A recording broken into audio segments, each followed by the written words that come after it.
The Win the War Against Violence organization is issuing a challenge to the entire community with their 2013 10% challenge. Executive Director Douglas A. Wain is joining us now to explain exactly what that's about and the overall organization's goals when it comes to keeping the community safe. Yeah, well, thank Welcome. you. Thank you for having us. You look great. Thanks. Well, thank you. But yeah, I mean, us adults, we care about young people, and we prove it by putting together this unified message to youth, 12 to 24 years of age, and that is to be peaceful. That unjustified violence is really not acceptable in our state of Kentucky, our great state.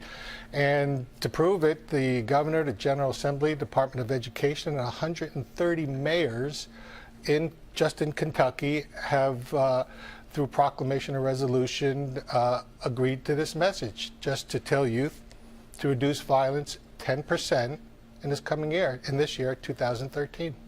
Now, your organization overall really hopes to curb the violence through education. How do you do that? Exactly. I mean, this is a public awareness campaign, so it does not require any legislation, does not require any funding. It's not political, it's not religious, it's not judgmental either.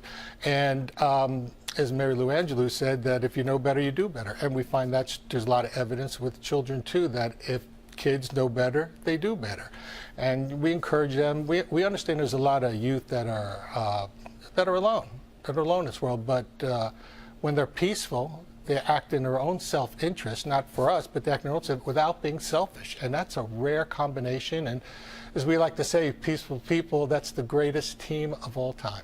WKYT.us is where people can find out more information about the organization that offers kind of age-appropriate kind of workshops and that kind of thing for people in the community. Yeah, I mean, we hate horror stories. We hate horror pictures, so we try to keep everything positive. I mean, there's enough in the media and that without judging it. So we always, in our presentations, in the campaign, we're always trying to put a positive message. So there's nothing that even someone in elementary school would find questionable. And is it the key to teach young people a way out of what could be a potentially violent situation? Absolutely. We try to teach them the skills if they're in a situation, but the situations are more rare than you would think. But as we like to tell everyone, all youth, that they're one of a kind. They have an individual, personal, unique identity, and that's all the power they need to not only fight violence, but to overcome any hurdles in their life. It's the 2013 10% challenge. challenge. The organization, again, is called Win the War Against Violence here in Kentucky. Thank you so much, Douglas Wain, for joining us. I appreciate it.